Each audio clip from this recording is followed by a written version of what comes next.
Hello students, welcome to my YouTube channel sister Shala. मेरा नाम है प्रियंका कौशिक और आज हमारी फोर्थ वीडियो है इलेक्ट्रिसिटी चैप्टर की। इससे पहले हमने अबाउट इलेक्ट्रिसिटी पढ़ा है, अबाउट इलेक्ट्रिक सर्किट पढ़ा है, Ohm's law, resistance, electric potential, potential difference etcetera etcetera. ठीक है, तो आज हमारा टॉपिक आता है resistance of a system of resistors की। रेजिस्टर्स किस किस वे में इलेक्ट्रिक सर्किट में लग सकता है। इसमें हमारे दो वेज आते हैं, means resistor can be connected with one another into two ways. First is resistance connected in series में लगाएंगे, और resistors connected in parallel। तो ये दो टॉपिक हमें इस चैप्टर में पढ़ने हैं। तो सबसे पहले हम पढ़ेंगे resistors connected in सीरीज़। ठीक है, पहले हम ये पढ़ेंगे, इस पे बेस्ड न्यूमेरिकल्स करेंगे जितने भी हमारे बनते हैं, फिर हम स्टार्ट करेंगे रेजिस्टर्स कनेक्टेड इन पैरेलल, ताकि आपको इजीली समझ में आ सके। और फिर जब ये दोनों ख़त्म हो जाएंगे हम फिर इनके दोनों के मिक्स न्यूमेरिकल करेंगे। ठीक है, तो लेट्स स्टार्ट। सबसे पहले हमारा आता है resistors connected in series. Okay, तो इसमें क्या होगा, two or more conductors are said to be connected in series. हम सीरीज में उन दो या फिर दो से ज़्यादा कंडक्टर्स को जब बोलेंगे, इफ़ दे आर कनेक्टेड, मैं यहाँ लिख देती हूँ, if they are connected one after the other in such a manner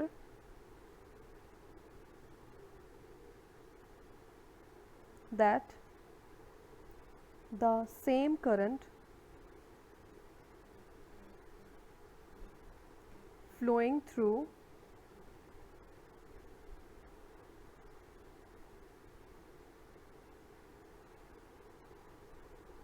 all conductors when some potential difference is applied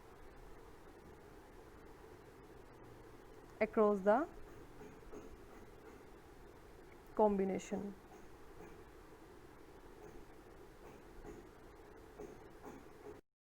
तो इसका मतलब ये हुआ कि जब दो या दो से ज़्यादा कंडक्टर एक दूसरे के साथ अटैच हो, अटैच मतलब इन अ सेंस के कनेक्टेड हो वन आफ्टर अनदर। जैसे कि ये एक बल्ब हो गया, सॉरी ये बल्ब तो लग भी नहीं रहा है, ये एक बल्ब हो गया, ये एक बल्ब हो गया, ये एक बल्ब हो गया। तो ये एक दूसरे के साथ कनेक्टेड है वन आफ्टर वन, एक के बाद एक, एक के बाद एक, एक के बाद एक, एंड सो ऑन। ठीक है, और जब हम कोई पोटेंशियल डिफरेंस अप्लाई करते हैं तो उनमें सेम करंट फ्लो करता है। मतलब जो करंट यहाँ फ्लो करेगा वो यहाँ फ्लो करेगा, वही यहाँ फ्लो करेगा, और वही लास्ट तक फ्लो करता रहेगा। मीन्स करंट सेम है इसमें। ठीक है, तो इसे हम बोलते हैं that these are connected in series. मतलब resistors are connected in series. मैं फिर से बता देती हूँ कि दो या दो से ज़्यादा कंडक्टर इस वे में लगे हों that they are means they are connected with each other one after another. ठीक है, और ऐसा पोटेंशियल डिफरेंस मेंटेन किया जाता है कि इनमें करंट सेम फ्लो हो। मतलब जो पहले वाले में करंट होगा वही दूसरे वाले लास्ट वाले में भी वही करंट होगा। ठीक है, मतलब करंट इज सेम। ठीक है, जैसे कि हम इसमें देख भी रहे हैं that this is the potential difference जो कि हमने मेंटेन किया है, एंड दिस इज़ करंट जो कि इसमें से पास होगा। वही करंट इसमें होगा, वही करंट इसमें होगा, और वही करंट इसमें भी होगा। ठीक है, तो हम जानते हैं, हमने पढ़ा भी था that V is equal to I R. ठीक है, ये हमने कल पढ़ा भी था, पर हमने अभी इसमें ये पढ़ा है दैट आई रिमेन सेम है, पर हम इसमें देख रहे हैं that these resistance R different. ठीक है, ये मतलब किसी भी वैल्यू के हो सकते हैं, चाहे ये 5 ओम के हो, मतलब मान लेते हैं हम कि ये 5 ओम का है, ये 2 ओम का है, और ये 10 ओम का है, हमने ये मान लिया है। ठीक है, मीन्स रेजिस्टेंस अलग अलग है, जैसे R1, R2, R3। इसका मतलब यही हुआ कि रेजिस्टेंस अलग अलग है। तो जब ये चीज़ हमारी अलग है और ये चीज़ सेम है, तो ये सेम कैसे हो सकता है, ये भी तो डिफरेंट होगा ना। ठीक है, तो मतलब R और V means resistance and this potential difference is different. ठीक है। तो हम यहाँ पे लिख देंगे R1 का पोटेंशियल डिफरेंस होगा V1, R2 का पोटेंशियल डिफरेंस होगा V2 और R3 का पोटेंशियल डिफरेंस होगा V3। तो हम ये भी बोल सकते हैं that V1, V2 and V3 are the potential difference across resistors या फिर resistance R1, R2 and R3। ठीक है। तो हमने यहाँ पर एक पॉइंट मान लिया A, this is B and this is C। ठीक है। या फिर मैं दोबारा से एक पिक्चर डाल देती हूँ, फिर मैं आपको बता देती हूँ। ठीक है, मैं नीचे डाल देती हूँ। तो ये डाल दी मैंने एक और पिक्चर। ठीक है। तो हमने इसको नाम दिया था V1, V2 और V3। ठीक है। और ये क्यों है मैंने आपको ये भी बताया था। अब हम इन पॉइंट्स को मान लेते हैं, this is A, this is B and this is C। ठीक है। This is R1 V1, R2 V2 and R3 V3। तो potential difference across A C कितना होगा आप खुद देख के बताओ। ये होगा potential difference across R1, potential difference across R2 and potential difference across R3। तो हम लिख देंगे that V is equal to V1 plus V2 plus V3। ठीक है। तो इसका मतलब ये हुआ कि potential difference across R1, R2 and R3 इन तीनों का सम इक्वल होगा पूरे पोटेंशियल डिफरेंस के, जो कि है ये वाला। ठीक है, दिस वन। आई होप आपको आ गया होगा समझ। और हम ये भी जानते हैं कि ओम्स लॉ ने बोला था, according to Ohm's law V1 is equal to, मतलब सॉरी पहले मैं V1 नहीं लेती, V is equal to IR। ठीक है। पर इस केस में हम लिखेंगे V1 जो कि ये वाला V1 है।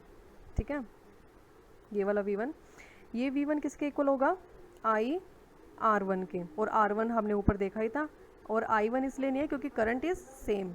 ठीक है। और V2 किसके इक्वल होगा, IR2 के। और V3 किसके इक्वल होगा, IR3 के। ठीक है, आपको इतना आगे होगा समझ। इसको हम मान लेते हैं इक्वेशन फर्स्ट। ठीक है। तो फ्रॉम इक्वेशन फर्स्ट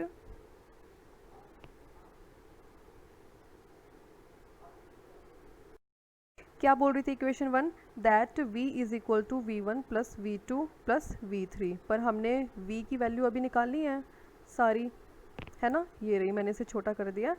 तो अब हम इसमें पुट कर देंगे V1 की वैल्यू ये, V2 की वैल्यू ये और V3 की वैल्यू ये पुट कर देंगे। ठीक है।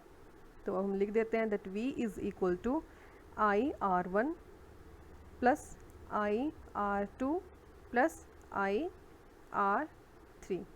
ठीक है। But V is equal to IR, ये हमने यहाँ पे भी पढ़ा था। ठीक है। तो हम इस V की वैल्यू भी IR लिख देंगे। IR is equal to IR1 plus IR2 plus IR3। ठीक है। अब IR is equal to I same था तो हम कॉमन ले लेते हैं, R1 plus R2 plus R3। ठीक है। इस I से ये I गया, क्यों, क्योंकि करंट हमारा सेम था।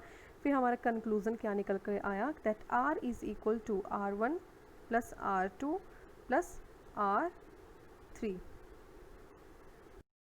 और इसका मतलब हुआ कि जो इफ़ेक्टिव रेजिस्टेंस होगा विच इज़ R, ठीक है, जो इफ़ेक्टिव रेजिस्टेंस होगा of a series combination of resistor is the sum total of individual resistance of the resistors in that combination। मतलब this R will be effective resistance जो कि equal होगा सारे individual resistance के जो कि सीरीज में कनेक्टेड है। मतलब हमारी सीरीज में जितने भी रेजिस्टेंस कनेक्टेड होंगे वो टोटल रेजिस्टेंस के इक्वल होगा, या फिर हम बोल देंगे इफेक्टिव रेजिस्टेंस के इक्वल होगा। तो अब हम लिख देंगे दैट आर एस लिख देती हूँ इसे मैं। ठीक है। ये होगा R1 plus R2 plus R3 plus, मतलब कितना भी लेके जा सकते हैं, मैं RN ले लेती हूँ। ठीक है। ये इसके इक्वल होगा। कितने भी हम बढ़ा सकते हैं। तो आर एस इक्वल होगा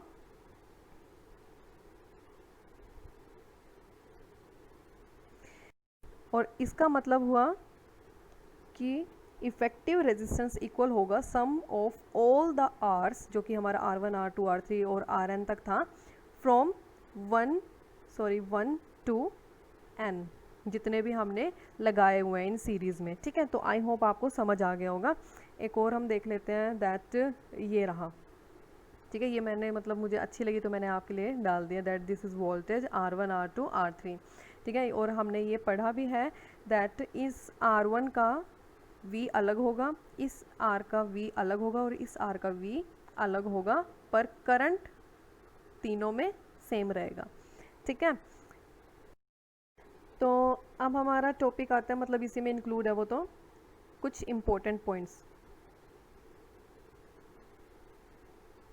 ठीक है, इसमें हमारा फर्स्ट पॉइंट आता है, मतलब ये उसके लिए है व्हेन कंडक्टर या फिर resistors are connected in series में अगर कनेक्टेड हो तो इसमें हम फर्स्ट पॉइंट जानेंगे दैट द नेट रेजिस्टेंस या फिर effective resistance of the combination is equal to the sum of all the resistance of individual conductor, जो हमने अभी अभी पढ़ा था,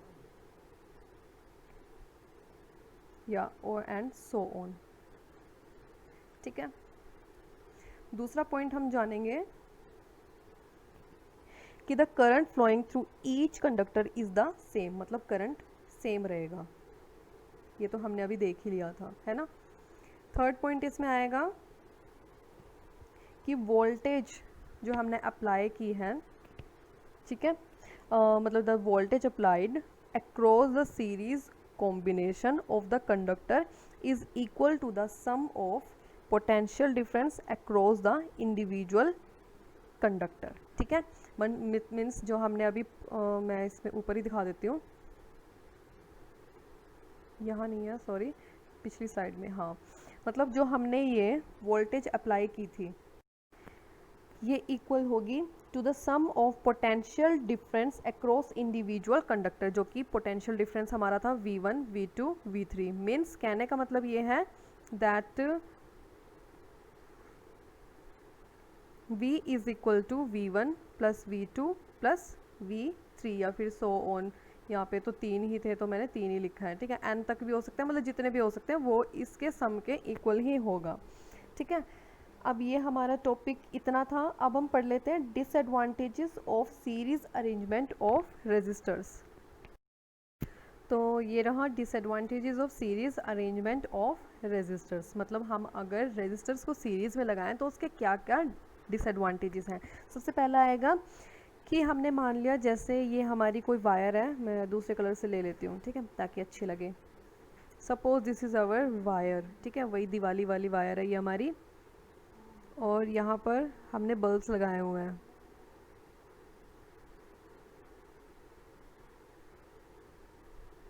ठीक है, तो सीरीज़ में क्या होता है कि जैसे कोई इलेक्ट्रिकल अप्लाइंसेस है लाइक बल्ब, इलेक्ट्रिक ट्यूब, ठीक है, ये हमने सीरीज़ में लगाए हुए हैं। In case if any one of them fuse, अगर कोई फ्यूज़ हो जाता है या फिर मतलब हम बोल सकते हैं ब्रेक हो जाता है, then all the other appliances, जैसे कि हमारा ये बल्ब फेल हो गया है, ठीक है, फ्यूज़ हो गया, तो इसके आगे के जितने भी अप्लाइंसेस हैं, जितने भी बल्ब हैं, they will not able to work. क्यों? दिस इज़ बिकॉज मतलब जो सीरीज अरेंजमेंट होती है, there is only a single path for the flow of current. ये हमने पढ़ा था, एक ही पाथ होता है, दैट इज़ ये वाला। ठीक है, और जब ये ब्रेक हो चुका है तो आगे करंट फ्लो होगा ही नहीं, तो मतलब ये आगे के बल्ब वर्क नहीं करेंगे। तो इसका ये सबसे बड़ा एक मतलब एक डिसएडवांटेज है। जैसे कि ये रहा, अगर इसकी मान लो ये वाला बल्ब फ्यूज़ हो गया, मतलब कोई भी बल्ब मान लो, ये मान लो, तो हम देखते हैं कि जो हमारी दिवाली में जितने भी इलेक्ट्रिक ये अप्लाइंसेस आती हैं, मतलब दिवाली की लाइट्स आती हैं, तो वो जल्दी ख़राब हो जाती हैं। ठीक है, क्योंकि उसमें एक अगर फ्यूज़ हो गया तो आगे के सारे फ्यूज़ हो जाएंगे। क्यों? क्योंकि इनमें करंट सेम रहता है। अगर एक में नहीं फ़्लो हो पाया तो आगे भी फ़्लो नहीं हो पाएगा। ठीक है, तो ये तो हमारा हो गया फर्स्ट। अब हम देख लेते हैं सेकंड डिसएडवांटेज, सेकंड पॉइंट। इसमें क्या लिखेंगे हम कि मान लो हमारे पास बहुत सारे इलेक्ट्रिकल अप्लायंसेस हैं, जैसे कि बल्ब हैं, इलेक्ट्रिक ट्यूब हैं, इलेक्ट्रिक हीटर्स हैं, टोस्टर्स हैं, एक्सेट्रा एक्सेट्रा। तो उनके रेजिस्टेंस भी अलग अलग होंगे, मानते हो ना ये बात? अगर उनके रेजिस्टेंस अलग होंगे तो उनको इलेक्ट्रिक करंट की रिक्वायरमेंट भी अलग अलग होगी, ठीक है, फॉर देयर ऑपरेशंस। तो मतलब अगर मान लो किसी का रेजिस्टेंस कम है और किसी का रेजिस्टेंस बहुत ज़्यादा है और इलेक्ट्रिक करंट आ रहा है इसके अकॉर्डिंग, मतलब ज़्यादा वाले के अकॉर्डिंग, बट ये इसमें भी तो जाएगा, कम वाले में भी जाएगा ये, तो क्या होगा, इट विल फ्यूज़, मतलब वो फट जाएगा, मतलब जो भी इसका होगा, ठीक है। तो if they all are connected in series they will not operate properly. अगर ये सीरीज में है तो ये एक दूसरे के साथ काम मतलब दे विल नॉट ऑपरेट ईजीली। क्यों? क्योंकि अगर ये ब्रेक हो गया तो आगे तो करंट जा ही नहीं पाएगा, ठीक है, और जबकि ये करंट इसी के हिसाब का था। तो ये थे हमारे दो इसके डिसएडवांटेजेस, ठीक है। अब हमारा नेक्स्ट टॉपिक आता है resistors connected in parallel. Series हमारा कंप्लीट हो गया है और हमने इसमें तीन चीज़ें पढ़ी हैं, दैट पहला करंट सेम रहेगा, दूसरा जो इफ़ेक्टिव रेजिस्टेंस होगा वो इक्वल होगा जितने भी रेजिस्टेंस होंगे उस सर्किट में, R1 R2 R3, मतलब जितने भी हमने लगा रखे हैं, ठीक है। और तीसरा हमने पढ़ा था जो वोल्टेज होगी वो इक्वल होगी to the sum of potential difference across the individual conductor, means V1 V2 V3, ये हम पीछे देख चुके हैं, पढ़ चुके हैं अच्छे से, ठीक है। हमने इसमें सिर्फ इतना ही पढ़ा है अभी। अब हम कर लेते हैं इसके क्वेश्चंस, मतलब ये पैरेलल वाला हम बाद में करेंगे, पहले हम इसके क्वेश्चंस देख लेते हैं ताकि अच्छे से समझ में आ जाए, ठीक है। तो हम देख लेते हैं हमारा फर्स्ट क्वेश्चन। तो this is our first question. इसमें हमें बोला है two metallic wires A and B are connected in series, ठीक है। Wire A has length L and radius R, ठीक है, while wire B have length 2L and radius 2R, ठीक है। तो हमें पूछा है find the ratio of total resistance of series combination and the resistance of wire A, ठीक है। इफ़ बोथ आर वायर, मतलब सेम मटेरियल के बनी हो तो हम लिख लेंगे रेजिस्टेंस ऑफ वायर ए, ठीक है, या फिर हम इसे लिख सकते हैं R1। ये किसके इक्वल होगा, रो L बाय ए, पर एरिया हमें गिवन नहीं है, हमें इन टर्म्स ऑफ रेडियस निकालना है, ठीक है। तो रो L बाय, मैं L को कैपिटल लिख लेती हूँ क्योंकि रो और L एक जैसे दिखाई देते हैं, पाई R square, this is square, okay. और रेजिस्टेंस ऑफ वायर बी, या फिर हम R2 लिख देते हैं, रो L डैश, मतलब डिफरेंट है ये, एंड ये भी डिफरेंट है, तो हम लिख देंगे रो L हमारा कितना था 2L, ठीक है, और रेडियस था 2R, मीन्स पाई 2R का स्क्वायर, ठीक है। और ये हमारा आएगा रो L 2 पाई R, क्योंकि एक R से ये 2 से 1 2 कट जाएगा, पर ये स्क्वायर में है तो 1 2 और बचेगा हमारा, ठीक है। तो अब ये सीरीज़ में थी, है ना, तो टोटल रेजिस्टेंस आएगा R1 प्लस R2, ओके। मैं इसे छोटा कर देती हूँ थोड़ा। सो दिस इज़ आर पहला और ये था दूसरा, ठीक है, R1 और R2 का। तो टोटल रेजिस्टेंस आएगा रो L पाई R स्क्वायर प्लस रो L 2 पाई R स्क्वायर, ठीक है। एलसीएम हमारा आएगा 2 पाई R स्क्वायर, और ये बन जाएगा 2 और 1 3 रो L, ठीक है। तो ये हमारा आया टोटल, पर हमें बोला था कि रेशियो निकालना है टोटल रेजिस्टेंस का to the resistance of wire A, मतलब R का निकालना है विद R1 के साथ। तो हम निकाल लेते हैं इसे, और मैं और छोटा कर देती हूँ, ठीक है। तो हम लिख लेंगे R upon R1 is equal to 3 rho L upon 2 pi R square, और R1 का लिखेंगे तो ये उल्ट जाएगा, ठीक है, तो मतलब रो एल नीचे आएगा और पाई आर स्क्वायर ऊपर जाएगा। ठीक है, आई होप आप मैथ्स पढ़ते हैं इतना तो आपको आता ही होगा। ठीक है, तो रो एल से रो एल गया, पाई आर स्क्वायर से पाई आर स्क्वायर गया, तो इनका रेशियो आया 3/2 and this is our answer. तो आई होप आपको समझ आ गया होगा कि सीरीज़ में हम कैसे यूज़ करते हैं रेजिस्टेंस को, मतलब मतलब अगर हमें टोटल रेजिस्टेंस निकालना हो तो R1 प्लस R2। ठीक है, अब हम देख लेते हैं next question. So this is our next question. इसमें हमें बोला है 3 conductors of resistance 1 ohm, 2 ohm and 3 ohm are connected in series and in parallel. Parallel वाला तो हम नहीं करेंगे क्योंकि हमने अभी ये पढ़ा नहीं है। ठीक है, तो हम सिर्फ एक ही पॉइंट इसका निकालेंगे, सीरीज़ वाला। तो हम निकाल लेते हैं। जो इफ़ेक्टिव रेजिस्टेंस होता है कितना होता है, R1 plus R2 plus R3, और हमें कितना है 1 ओम प्लस 2 ओम प्लस 3 ओम, तो ये कितना हो गया 3 और 3 6, RS कितना आया 6 ओम। तो ऐसे हमें निकालना है, सिंपल था ये। ठीक है, अब हम देख लेते हैं next question. So this is our next question. Draw circuit diagram. Circuit diagram हमें बनाना पड़ेगा। ठीक है, तो मैं पेन चेंज कर लेती हूँ, हम बहुत सुंदर सा बनाएंगे। ठीक है, इसमें हमें बोला है कि बैटरी है of 4 cells each of 2 volt. ठीक है, 2 ओम, 4 ओम और 6 ओम का रजिस्टर लगा हुआ है, एक प्लग की लगी है, अमीटर लगा हुआ है और वोल्ट मीटर भी लगा हुआ है, वो भी 6 ओम के रजिस्टर के अक्रॉस। ठीक है, तो हमें क्या निकालना है, हमें निकालना है फाइंड द करंट फ्लोइंग। ठीक है ठीक है ठीक है, तो सबसे पहले हम डायग्राम बना लेंगे। ठीक है, suppose this is our wire.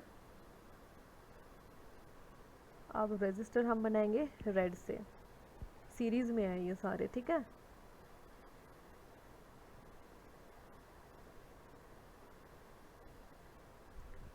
और अब हम बनाएंगे बैटरी, और 4 बनानी है हमें, याद रखना। 2 बन गई, ये 3rd है और ये 4th है। ठीक है, अब हम वायर बना देंगे।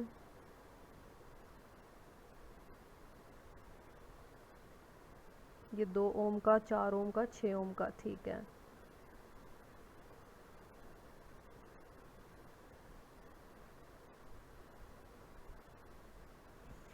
ये हमारा बन गया डायग्राम।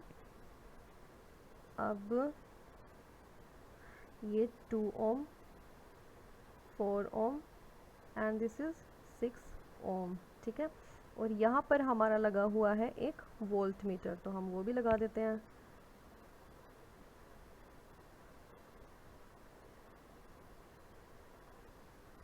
ठीक है, and this is our key and this is ammeter, minus plus minus plus. ठीक है, so this is positive terminal, this is negative terminal. ठीक है, तो हमारा सर्किट डायग्राम रेडी हो चुका है। इसमें हमें क्या बोला है कि 4 सेल हैं 2 वोल्ट के, तो पूरी बैटरी कितने की हो जाएगी, 2 वोल्ट इंटू 4, 8 वोल्ट की, मीन्स ये पूरा 8 वोल्ट का है।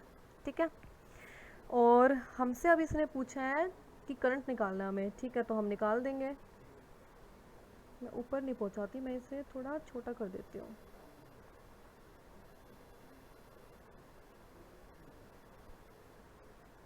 ठीक है, तो रेजिस्टेंस हमारा निकल जाएगा R1 plus R2 plus R3। ये कितना आएगा, 2 4 6, ये 12 आ गया, 12 ओम। ओके, अब हमें क्या निकालना था, करंट निकालना है अब हमें। ठीक है, और किस फॉर्मूले से निकलेगा, V is equal to I R. Current हमें निकालना है तो हम करंट को इस साइड ले आएंगे। I is equal to V upon R। V कितना था हमने निकाला 8, और R कितना था रेजिस्टेंस हमने निकाला है ये 12। ठीक है, तो ये कट के आएगा 2/3, तो 2/3 इज़ आवर करंट, इतना एम्पियर। या फिर हम अगर इसे डेसिमल में निकालना चाहें तो हम लिखेंगे 0.67 एम्पियर। ठीक है, तो इसने एक चीज़ और पूछी थी कि आप वीडियो को ऊपर मतलब पीछे ले जाके देखना कि पोटेंशियल डिफरेंस निकालना है अक्रॉस 6 ओम रजिस्टर के, तो हम निकाल लेते हैं। पोटेंशियल डिफरेंस निकालना है 6 ओम के मतलब रेजिस्टर के अक्रॉस। तो V इज़ इक्वल टू, ये करंट कितना था, वैसे हमने डेसिमल में निकाला था पर हम ये डेसिमल वाला नहीं लिखेंगे यहाँ पे क्योंकि कटने में मुश्किल आएगी। और रेजिस्टेंस कितना है 6, तो ये आ गया 4 वोल्ट। ठीक है, मतलब वोल्ट मीटर में रीडिंग आएगी 4 वोल्ट। ठीक है, काफ़ी इंटरेस्टिंग था ये, और आपको सर्किट डायग्राम भी इसके थ्रू बनाना आ गया है। ये रहा हमारा सर्किट डायग्राम। ठीक है, आसान था ये, आगे भी ऐसे ऐसे आएंगे। तो अब हम देख लेते हैं नेक्स्ट क्वेश्चन। तो ये रहा हमारा नेक्स्ट क्वेश्चन। इसमें हमें बोला है 4 रेजिस्टेंस इतना इतना इतना इतना are connected in series with battery इतना। ठीक है, तो हमें बनाने की ज़रूरत नहीं है, हमें दिया हुआ है सर्किट डायग्राम। तो हमें क्या ये निकालना है, करंट निकालना है। ठीक है,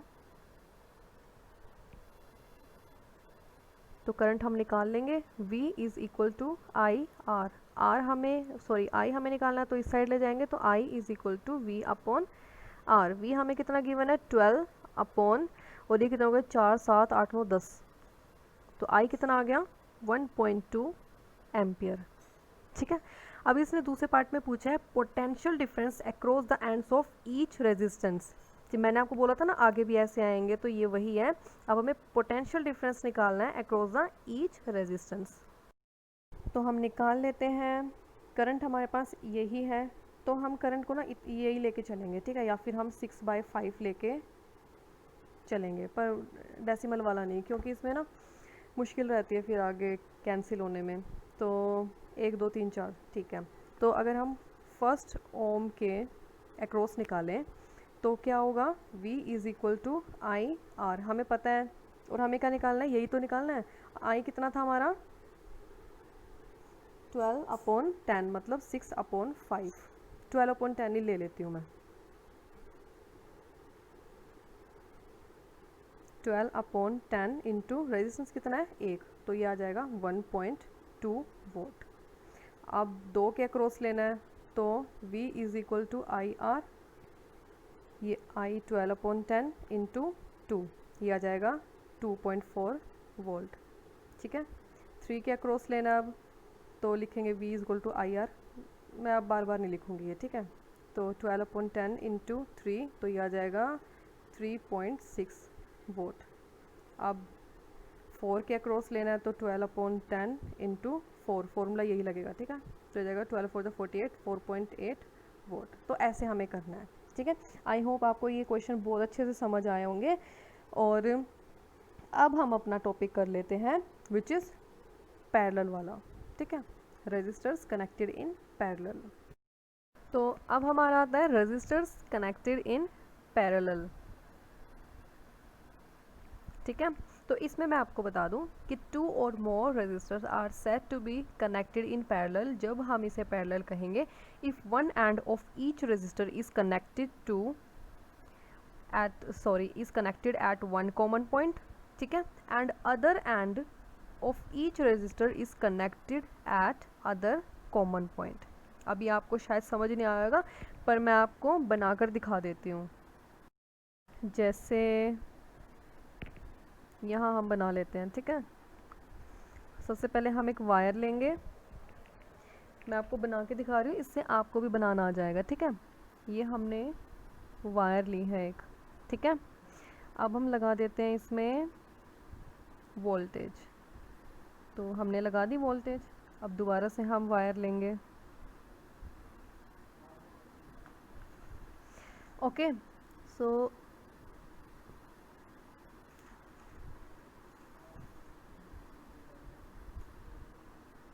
अब हम बनाएंगे रेजिस्टर्स।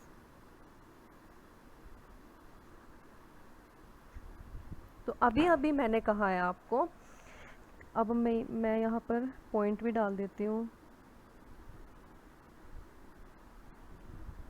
A और B।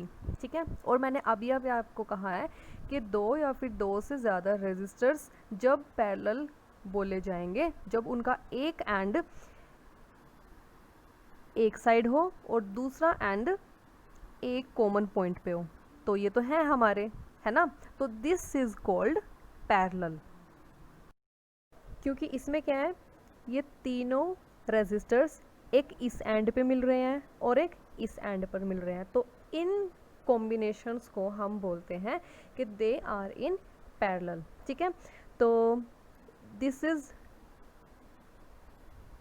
R1। ठीक है, ये तीन हमारे रेजिस्टर्स हैं रेड कलर में, एक को हमने नाम दिया R1, एक को नाम दिया R2 और एक को नाम दिया R3। और मैं आपको बता दूं कि पैरेलल में क्या होता है, V सेम रहता है, मीन्स पोटेंशियल डिफरेंस सेम रहता है, और सीरीज़ वाले में क्या था, करंट हमारा सेम था और R और V अलग अलग थे। ठीक है, पर इसमें V सेम है और रेजिस्टेंस और करंट अलग अलग होंगे। ठीक है, तो अब हमने मान लिया let V be the applied potential difference, ये रहा हमारा V, एक पॉजिटिव टर्मिनल और एक नेगेटिव टर्मिनल। ठीक है, V be the applied potential difference across A and B। ठीक है, और अब हम मान लेते हैं current, let I be the current drawn from the cells divide into 3 parts. ठीक है, ये हमारा करंट यहाँ से निकलेगा और ये अब जब ये यहाँ पहुँचेगा करंट A के पास, तो ये 3 पार्ट्स में डिवाइड हो जाएगा, I1, I2 और I3 यहाँ पर। ठीक है, यहाँ पर भी I1 जाएगा, यहाँ पर I2 जाएगा, यहाँ पर I3 जाएगा, यहाँ पर I1 जाएगा, यहाँ I2 जाएगा, यहाँ I3 जाएगा, और फिर जब ये B की साइड आएगा तब ये करंट, ये तीनों करंट कंबाइन होकर क्या बनेंगे, I। और इसमें I1 करंट मैं दोबारा बता देती हूँ, I1 करंट होगा जो फ्लो करेगा through R1, this is R1, ये हमारा R1 था। ठीक है, और I2 करंट वो होगा जो फ्लो करेगा through R2, this is R2, and I3 current वो होगा जो फ्लो करेगा थ्रू R3। ठीक है, तो हम यहाँ लिख लेंगे that I is equal to I1 plus I2 plus I3। ये मैंने आपको अभी अभी बताया था कि करंट I1, I2, I3 जब यहाँ पहुँच जाएगा B की साइड में तो ये दोबारा I में कन्वर्ट हो जाएगा। ठीक है, और I का फॉर्मूला हम जानते हैं according to Ohm's law, I होता है V अपॉन R, है ना। तो I1 क्या होगा, V अपॉन R1, क्यों, क्योंकि V हमारा कांस्टेंट है यहाँ पर, मतलब सेम रहता है। I2 क्या होगा, V अपॉन R2, और I3 क्या होगा, V अपॉन R3। ठीक है, तो जो अब हमारी I1, I2, I3 की वैल्यू आई है वो हम इक्वेशन 1 में डाल देंगे, दिस इज़ इक्वेशन 1। ठीक है, तो क्या लिखेंगे हम फिर, that I is equal to V R1 V R2 plus V R3। ठीक है, तो अब हम यहाँ से V को कॉमन ले लेंगे, तो क्या आया, 1/R1 plus 1/R2 plus 1/R3। Okay, अगर RP is equal to effective resistance of the parallel combination of R1, R2, R3, मैं यहाँ पे लिख देती हूँ effective resistance of parallel combination of R1, R2 plus R3। जैसे हमने RS निकाला था पिछले केस में, RS क्या था, R1 plus R2 plus R3। इस केस में क्या है, RP effective resistance of parallel combination of R1, R2, R3, जो कि हमारे गिवन है ऊपर। ठीक है, तो हम लिख सकते हैं, मैं शॉर्ट कर देती हूँ इसे, तो अब हम लिख सकते हैं that I is equal to V upon RP। ठीक है, और इसकी वैल्यू अब हम डाल देते हैं इस वाली में। ठीक है, तो V अपॉन RP आएगा V into 1/R1 plus 1/R2 plus 1/R3। इस V से ये V कैंसिल, और हमारा अब क्या आया, that 1/RP is equal to 1/R1 plus 1/R2 plus 1/R3। ये हमारा रिजल्ट निकल कर आ गया। और अगर हम इसका एलसीएम लेंगे फिर क्या आएगा, हम इसका एलसीएम ले लेते हैं, ठीक है। तो 1/RP is equal to R1 R2 R3, तो इसमें आएगा R2 R3 plus R3 R1 plus R1 R2, ठीक है। बट ये तो हमारा 1/RP आया है ना, लेकिन ये हमारा 1/ इफ़ेक्टिव रेजिस्टेंस आया है।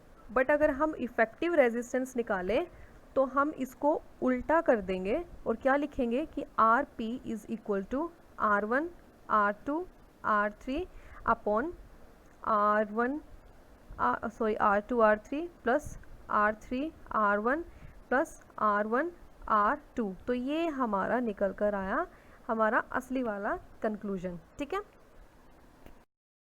और इसका मतलब ये हुआ कि अगर हमें पैरेलल में कोई कॉम्बिनेशन दिया हो R1 R2 R3 तो हम उसका इफ़ेक्टिव रेजिस्टेंस ऐसे निकालेंगे कि RP is equal to R1 R2 R3 और ये नीचे का, ठीक है। या फिर हम ये वाला फॉर्मूला भी लगा सकते हैं, ठीक है, वो आपकी मर्ज़ी है।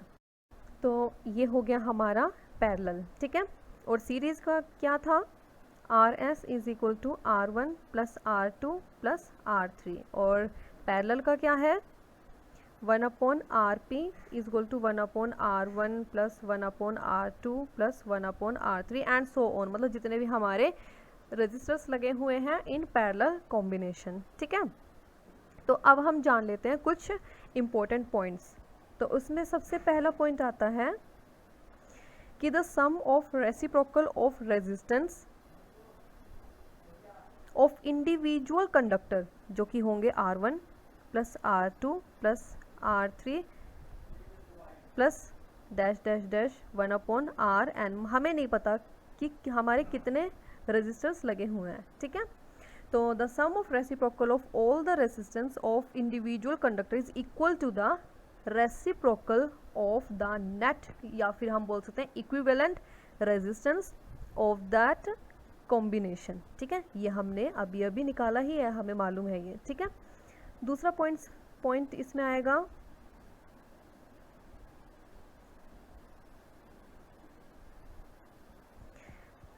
आएगा कि different amount of current flows through different resistance. अभी मैंने आपको बताया था कि इसमें करंट जब हमारे 3 रेजिस्टेंस बने हुए थे तो उसमें डिवाइड हो रहा था ऐसे I1 I2 I3, ठीक है। मतलब जितने भी रेजिस्टेंस लगे होंगे उसमें अलग अलग अमाउंट ऑफ करंट ही जाएगा, ठीक है। और ये करंट डिवाइड हो जाएगा, चाहे ये 5 लगे हों रेजिस्टेंस, चाहे 10 20 100 कितने भी लगे हों, ठीक है, वो डिवाइड हो जाएगा।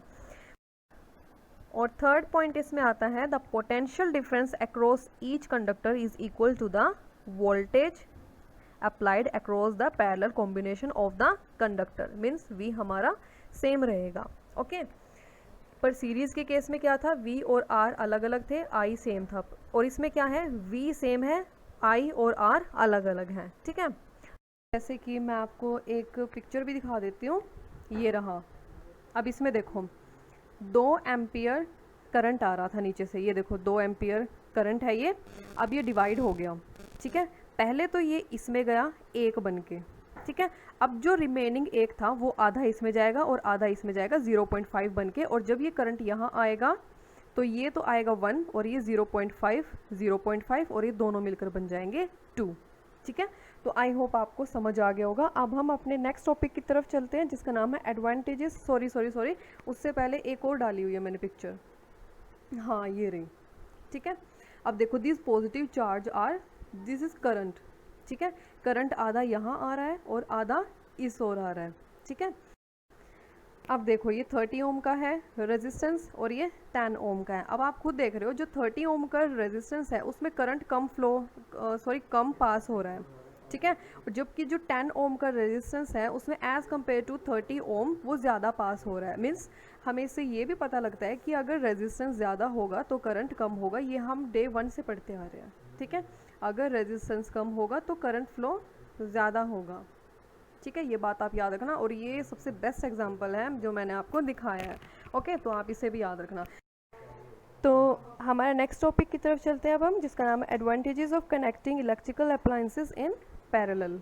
सो दिस इज़ आर, इसमें हम पढ़ेंगे advantages of connecting electrical appliances in parallel, कि इलेक्ट्रिकल अप्लायंसेस को पैरेलल में लगाने के क्या एडवांटेजेस हैं। तो इसमें सबसे पहला आता है कि वही वाला जो हमने सीरीज़ में पढ़ा था ना, कि अगर suppose this is a wire and these are bulbs, तो अगर इसमें एक ब्रेक हो जाए तो सीरीज़ में क्या था, आगे भी करंट नहीं आ पाता था, तो उससे हमारी पूरी जो, तो उसमें क्या होता है कि जो हमारी जितने भी फेरी लाइट्स होते हैं या फिर जो हमारी दिवाली वाली लाइट्स होती हैं, अगर एक बल्ब मतलब फ्यूज़ हो गया, ब्रेक हो गया, तो आगे करंट नहीं जा पाता था। बट इस केस में ऐसा नहीं है, ठीक है।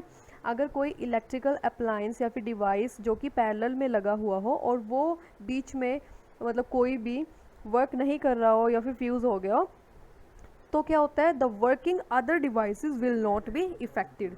तो ये हमारा एक एडवांटेज हो गया ओवर सीरीज़, ठीक है। और दूसरा इसमें आएगा कि ये वही वाला है, सीरीज़ वाला ही, कि when different electric devices are connected in parallel, अगर हम पैरेलल में लगाते हैं तो इसमें क्या होगा, पैरेलल वाले केस में पोटेंशियल डिफरेंस सेम रहेगा, ठीक है। पैरेलल के केस में क्या होगा, रेजिस्टेंस भी अलग है और दिस इज करंट, और करंट भी अलग है, तो they will draw current as per their requirement, ठीक है। तो और सीरीज़ वाले में क्या था कि अगर मतलब बीच में अगर एक ज़्यादा रेजिस्टेंस का लगा हो और एक कम रेजिस्टेंस का लगा हो और करंट अगर ज़्यादा आ जाए तो ये बिल्कुल फ्यूज़ हो जाएगा, ठीक है। बट इस केस में ऐसा नहीं है, इसमें current according to the need of resistance आएगा, ठीक है। तो ये भी हमारा एक एडवांटेज हो गया ओवर सीरीज़ कॉम्बिनेशन, ठीक है। तो ये हमारा पैरेलल वाला ख़त्म होता है। अब हम पढ़ेंगे series parallel combination of resistor. So अब आता है series parallel combination of resistors. ये एक ऐसा कॉम्बिनेशन होता है जिसमें एक सर्किट में हमारा रेजिस्टर सीरीज़ में भी होता है और पैरेलल में भी। अभी ये मैंने ठीक से नहीं बनाया था, तो अभी मैं आपको बना के दिखा देती हूँ, ये रहा।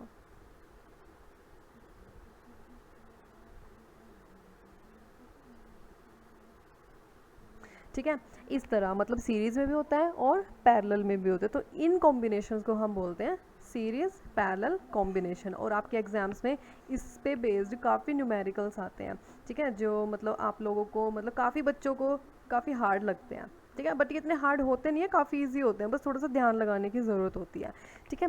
तो ये तो आपने समझ लिया, इसमें इतना कुछ खास बताने को है नहीं, बट बस यही है कि इसमें सीरीज़ में भी होते हैं और पैरेलल में भी कॉम्बिनेशन मिलते हैं, ठीक है। अब हम इस पे बेस जब एक न्यूमेरिकल करेंगे तो आपको अच्छे से समझ आ जाएगा। तो ये रहा हमारा क्वेश्चन, इसमें हमें बोला है show diagrammatically how would you connect 3 resistors each of 6 resistance, ठीक है, so that the combination have resistance of, जो रिजल्टेंट होगा वो 4 ओम आए और दूसरा 9 ओम आए। तो हम बना लेते हैं सबसे पहले कि जब दो रजिस्टर 6 ओम के होंगे, ठीक है, और उनको हम सीरीज़ में लगाएंगे और तीसरे को हम पैरेलल में लगाएंगे तो हमें 4 ओम का मिल जाएगा, ठीक है। जैसे कि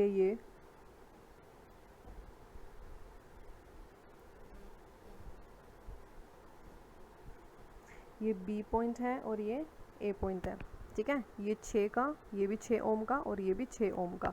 अब मैं बताती हूँ कैसे। ये दोनों सीरीज़ में है, ठीक है। तो हम लिखेंगे, इसको मैं ले लेती हूँ R1, R2 और ये R3, ठीक है। ऊपर वाले का जो नेट रेजिस्टेंस आएगा वो होगा R1 प्लस R2, जो कि हो जाएगा 12 ओम, ठीक है। अब ये कॉम्बिनेशन कुछ इस टाइप का बन जाएगा,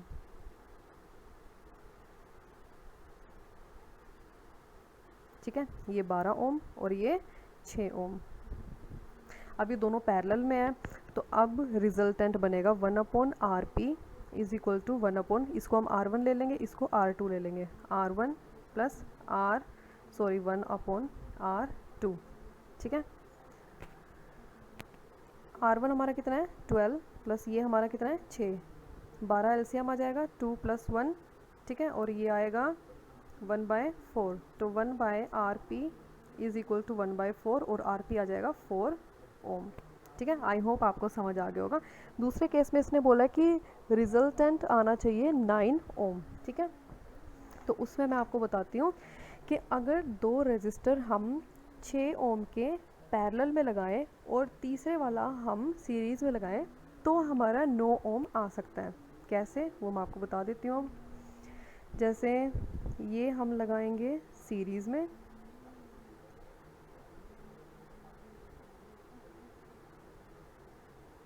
ठीक है, दिस इज़ 6 एंड दिस, ये भी 6।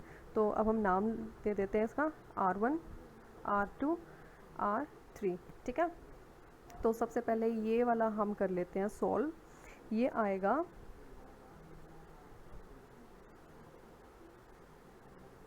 1/6 प्लस 1/6 1/RP आएगा। ठीक है, ये कितना आ जाएगा फिर 3, क्योंकि आप एल से, ये है ना 6 आ जाएगा LCM और ये 2 2 3 ज़ा 6, तो RP आ जाएगा हमारा 3। तो अब ये जो भी हमारा रिजल्टेंट होगा वो बनेगा कुछ इस तरह। ठीक है, दोनों सीरीज़ में ये भी 6 और इन दोनों का रिजल्टेंट आया था 3, तो ये आ गया RS इज इक्वल टू 6 + 3 9 ओम। ठीक है, तो इस तरह आपको क्वेश्चन सोल्व करने हैं। इजी था, इसमें कुछ ज़्यादा बड़ी बात नहीं थी। ठीक है, आगे आगे ऐसे ही क्वेश्चंस आएंगे तो हम कर लेते हैं वे। So this is our question. इसमें हमें बोला गया है कॉपर वायर हैविंग रेजिस्टेंस इतना, R इसका रेजिस्टेंस है वायर का, is cut into 4 equal parts. So suppose this is our copper wire, इसको हमने 4 हिस्सों में काट दिया है। ठीक है, तो इसमें हमें बोला है, अब आप ये देखो, इस पूरे की लेंथ L थी और जब हमने इसे 4 हिस्सों में काट दिया, अब इसकी एक की लेंथ कितनी हो गई L/4, इसकी भी L/4, इसकी भी L/4 और इसकी भी L/4। ठीक है, तो आप ये याद रखना।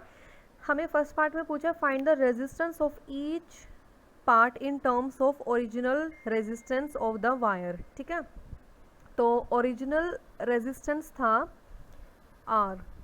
ठीक है, अब हमें पता है कि R डायरेक्टली प्रोपोर्शन होता है L के, ये हम पढ़ के आए हैं, and R is inversely to area. ठीक है, ये तो हमें पता है। सो अब हर एक पार्ट का रेजिस्टेंस होगा R/4। ठीक है, आपको आगे ये समझ, क्योंकि R is directly to L, जब L/4 हो रहा है तो रेजिस्टेंस भी R/4 हो जाएगा। ठीक है, अब इसके सेकंड पार्ट में हमें पूछा गया है कि find the resistance of the combination if these 4 are. ठीक है, मतलब हमने इन सबको पैरेलल में लगा दिया है। ठीक है, तो हम फॉर्मूला लगा देंगे,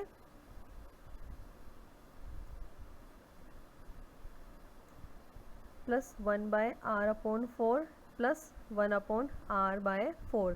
तो ये 4 ऊपर जाएगा।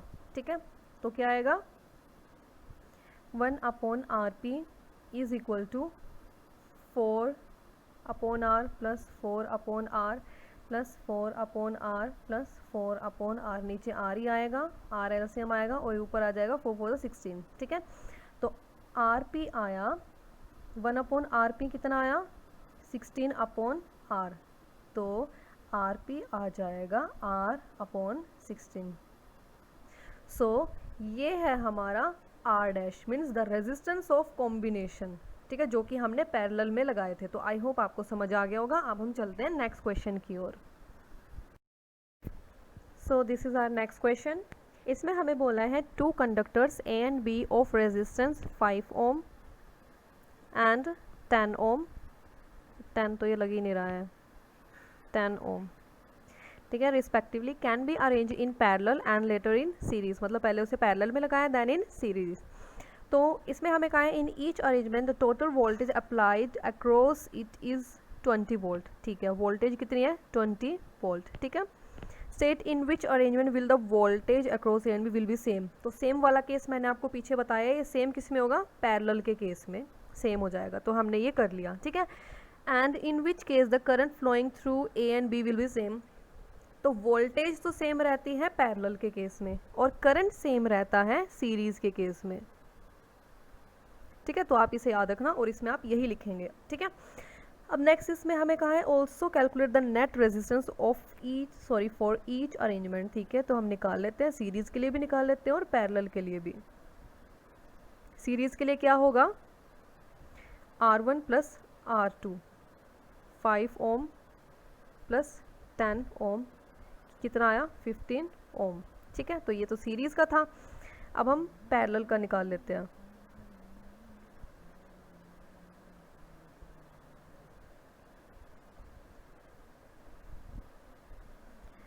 One by R1 plus 1 by R2। ठीक है, तो ये कितना 1/5 प्लस 1/10, एलसीएम आया 10 3। ठीक है, तो 1/RP आया 3/10, तो RP कितना आ जाएगा 10/3, या फिर हम इसको अगर डेसिमल में लिखना चाहें तो हम लिख देंगे 3.33 ओम। तो ये बहुत इजी था, आप कर लेंगे। अब चलते हैं नेक्स्ट क्वेश्चन की ओर। So this is our next question. इसमें हमें बोला है a wire of resistance 20 ohm is bent in the form of close circle. ये रहा। ठीक है, रेजिस्टेंस इसका कितना है 20 ओम। ओके, और फिर इसने बोला है what is the effective resistance between 2 points at the end of any diameter of circle. ठीक है, इसमें हमें क्या किया है कि पहले ये सर्कल के फॉर्म में था, देन इसको इस फॉर्म में ले आए हैं ये। ठीक है, मतलब ये एक हेक्सागन टाइप हो गया। ठीक है, तो अब आप खुद देखो, पहले ये सर्कल की फॉर्म में था ए बी। ठीक है, तो जो वायर थी when a wire of resistance जो ये 20 ओम की थी is bent in the form of close circle. ठीक है, then the resistance of each half of the circle above A B and below A B is 10 ohm. ठीक है, ये हमें बोला गया कि ये भी 10 ओम है और ये भी 10 ओम ही है। ठीक है, और in this case these two resistance R now connected in parallel. अब इनको पैरेलल में लगा दिया है, जो मैंने कहा था ना हेक्सागन के शेप में। तो अब इफेक्टिव रेजिस्टेंस आएगा 1/R1 प्लस 1/R2। ठीक है, तो ये क्या आएगा 1/10 प्लस 1/10, जो कि आ जाएगा 2/10 1/5। ठीक है, तो RP कितना आ जाएगा 5 ओम। अब देखो, करने में सिंपल था, हमें पैरेलल वाला ही लगाना था इसमें फॉर्मूला, बट इसमें थोड़ा घुमा के दे दिया क्वेश्चन कि पहले ये सर्कल की फॉर्म में था, देन इसको हम इस शेप में ले आए हैं। तो आपको खुद सोचना है कि अब ये पैरेलल में दिखाई दे रहा है हमको, तो हमें पैरेलल वाला ही फॉर्मूला लगाना है। ठीक है, और ये CBSE में आया हुआ है फॉरन 2005, तो आप इसे याद रखना। ठीक है, अब चलते हैं नेक्स्ट क्वेश्चन की ओर। अब ये रहा हमारा नेक्स्ट क्वेश्चन। इसमें हमें बोला है calculate the effective resistance, current, potential difference across 10 ohm resistor. और ऐसे ऐसे अब हमारा ये थर्ड क्वेश्चन बन रहा है कि potential difference across 10 ohm resistor. इसमें हमें क्या करना होता है, रेजिस्टेंस हमें यही लेना होता है जो हमें गिवन है। Okay, of a circuit shown in figure. तो ये हमारी फिगर है।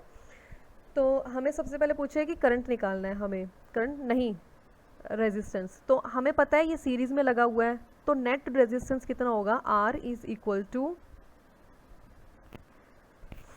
R1 plus R2। क्यों, क्योंकि सीरीज में लगा हुआ है, तो ये आ जाएगा 10 और 5 15 ओम। ठीक है, नेक्स्ट हमें पूछा है करंट, तो हम निकाल लेते हैं। करंट का फॉर्मूला हमें पता है V इक्वल टू IR से निकलेगा, तो I को हम इधर लेके जाएंगे क्योंकि करंट हमें निकालना है, तो V/R। और V हमें कितना गिवन है 2 वोल्ट, ये रहा।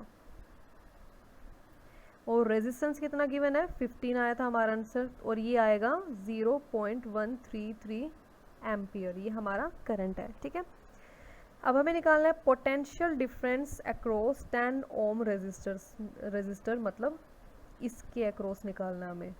ठीक है, तो हम निकाल लेंगे। तो ये आएगा V is equal to IR।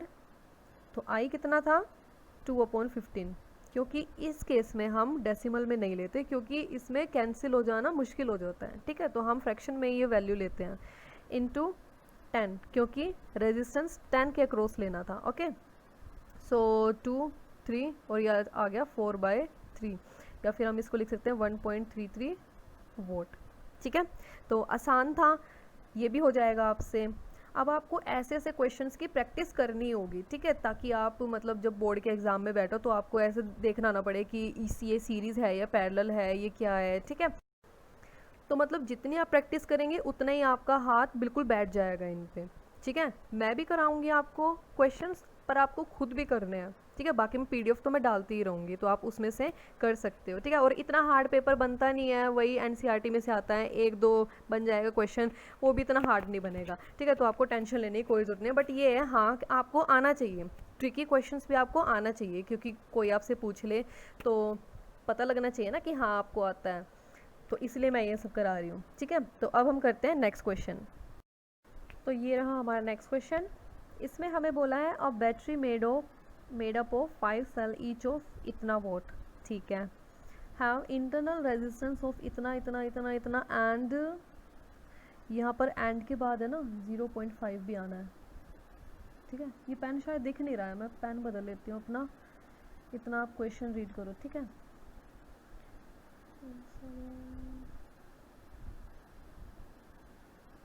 ठीक है, ओके। तो 0.5 भी आएगा यहाँ पर, हाँ ये दिखाई दे रहा है, across, okay, connected across 10 ohm resistance, ठीक है। जो circuit diagram and calculate the current flow through इतना रेजिस्टेंस, ठीक है। तो हम सर्किट डायग्राम बना लेते हैं। आई होप आपको सर्किट डायग्राम अब बनाना आ ही गया होगा, है ना। अगर नहीं आया तो आप उसकी प्रैक्टिस करना, ठीक है। तो ये हमने वायर बना लिया है, और इसने ये बोला है कि 5 सेल, ठीक है, मतलब एक पूरी बैटरी है, हर एक सेल का वोल्टेज मतलब 2 वोल्ट है, ठीक है। तो हम बना लेंगे, अब हम सेल बनाएंगे, ठीक है। ये 1 हो गई, 2 3 4 और ये हो गई 5, ठीक है। अब 10 ओम का रेजिस्टेंस भी बना लेते हैं हम, तो ये हमारा हो गया 10 ओम का रेजिस्टेंस। अब हम वायर बनाएंगे, और इसने ये भी बोला है कि इंटरनल रेजिस्टेंस इतने इतने इतने हैं, ठीक है। तो हम इनको ना पहले तो हम कर लेते हैं प्लस, 0.1 0.2, ये हो गया 3 6 10 एंड 1.5, तो ये हो गया हमारा 1.5 ओम, ठीक है। तो हम इसको यहीं पे बना लेते हैं, गंदा बनाया, ठीक है। तो ये हमने बना लिया। अब हम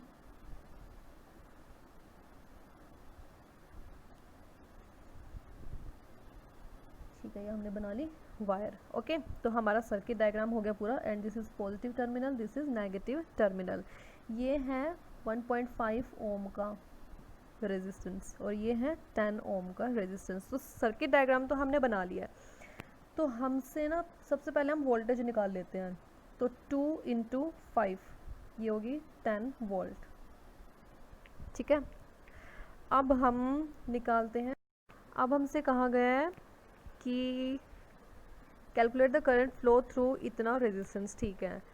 तो अब देखो, internal resistance of cell and 10 ohm resistance are connected in series, ये दोनों सीरीज में कनेक्टेड है, ठीक है। क्योंकि जो करंट यहाँ से आएगा, यहाँ से वही यहीं पे जाएगा, यहाँ पे कोई डिवाइड नहीं हो रहा ना करंट, तो हम बोलेंगे सीरीज़ में ही है ये, ठीक है। पर जब करंट डिवाइड हो तो वो होता है पैरेलल में, पर यहाँ पर कोई डिवीजन नहीं हो रहा करंट का।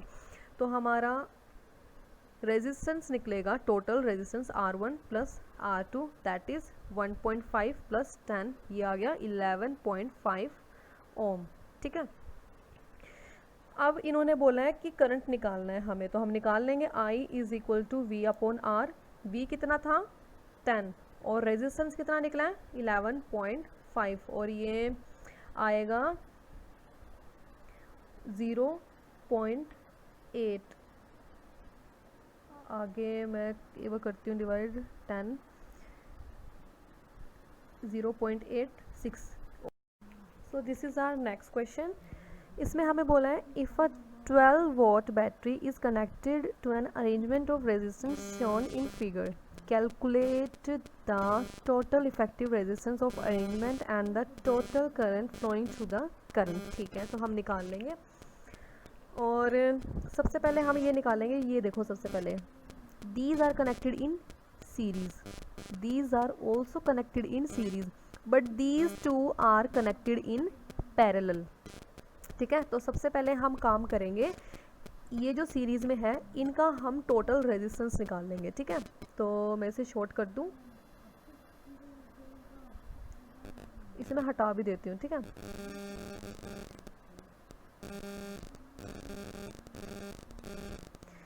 तो अब मैं इसे शॉर्ट कर देती हूँ।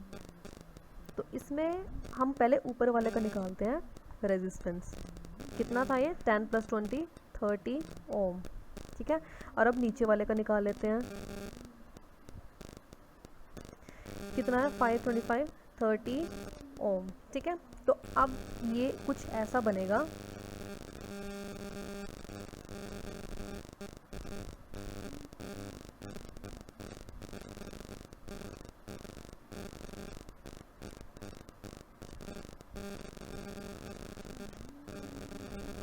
ठीक है, ये भी 30 ओम हो गया और ये भी 30 ओम हो गया। अब ये पैरेलल में है, तो अब हम इसे इनका नेट रेजिस्टेंस निकाल लेंगे। ठीक है, टोटल रेजिस्टेंस, तो ये आएगा 1/RP = 1/30 + 1/30 और ये आएगा 2/30 मतलब 1/15, तो 1/RP आया 15 ओम। ठीक है, तो ये हमारा निकल गया। अब हमारा डायग्राम कुछ ऐसा बनेगा,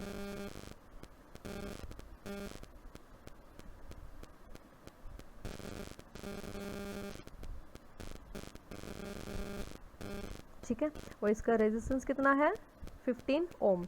तो कहने का मतलब ये था कि अगर कोई भी हमारा क्वेश्चन मतलब सीरीज में आ जाए, पैरेलल में आ जाए या फिर दोनों आ जाए, तो आप ऐसे निकालेंगे।